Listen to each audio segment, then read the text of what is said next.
So this week for our garage organization, we're trying to figure out something to do with the grease guns. I have a DeWalt grease gun that's 20 volt, and I got one from my dad. That one I'm going to keep, and then I have an extra one that I haven't been using for a while. It's got a rigid tube on it to apply the grease.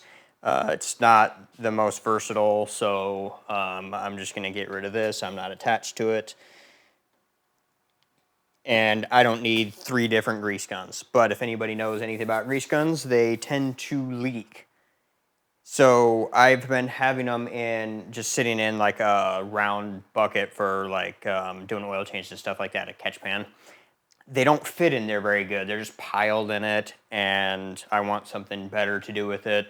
Trying to clean all of this up and organize it better. So we're gonna see if we can figure that out today.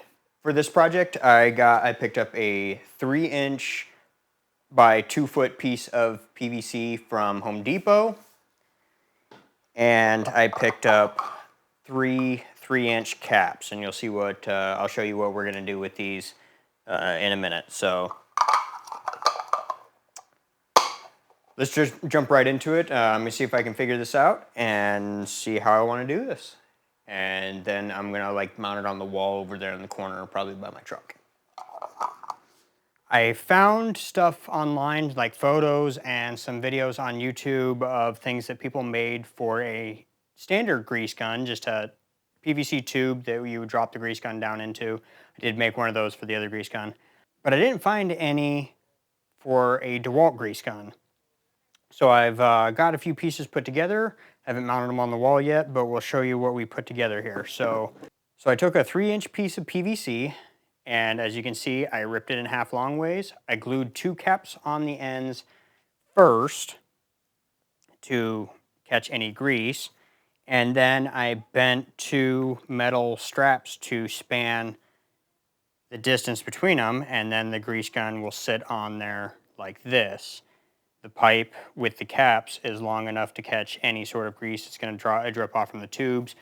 It seems like most of the grease comes out of this end right here anyway. It doesn't look like it comes out of the backside as it drips out of the backside. Well, in my defense, I usually don't have it tipped up like that. Anywho, so then I'm going to I just made a shelf out of 3/4-inch plywood. And I'm going to take this piece and just screw it to the top here and have it sit on there like that. I was going to make it all like one board and have them both attached to it, but I think it's just going to be easier if I do it like this. And for the other grease gun, I just have a 3-inch pipe with a cap glued onto the end of it, and then a 3/4-inch, and I'm going to put the hose into this one right here. Again, cap glued onto the end of it. And here's the finished results. I got them both mounted.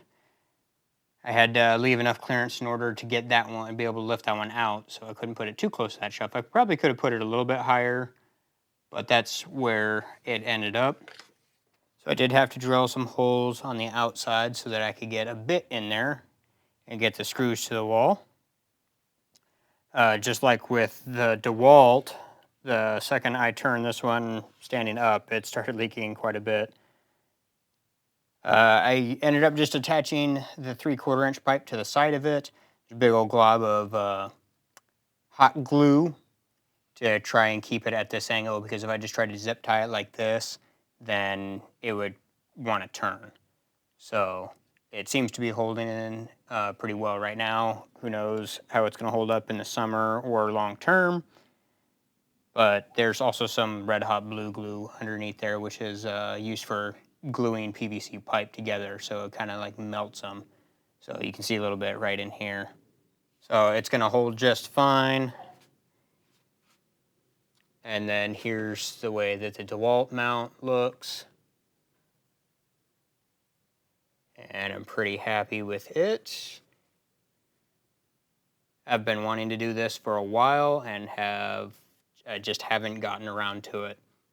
So if it ends up that this isn't quite wide enough and we'll see how it goes long term. If I start getting a mess outside of it, I might go with something wider, maybe a 4-inch piece of pipe. I do have a 4-inch piece in the storage room that I could use, so we'll see how that goes.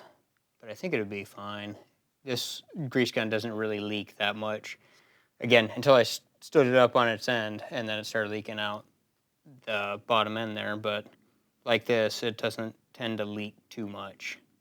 So it did open up the shelf down here some more. They were sitting like on top of that drain bucket. There's still a grease gun in there, but that one I am trying to sell because I don't need 3 of them. It is a bit of a mess right now. I picked up more of my dad's stuff. Clearly, he was about to do some oil changes on some people's vehicles because there's a couple of new jugs of oil. I don't know who's missing their oil, but anyway, yeah, there's a whole bunch of stuff up there too. But as far as down here goes, the grease guns are out, and I'm happy with that. So I'm definitely happy having the grease guns over there in the corner now. Trying to clean it up and organize little by little, but that's what we did this week. So we will catch you on the next one. See ya.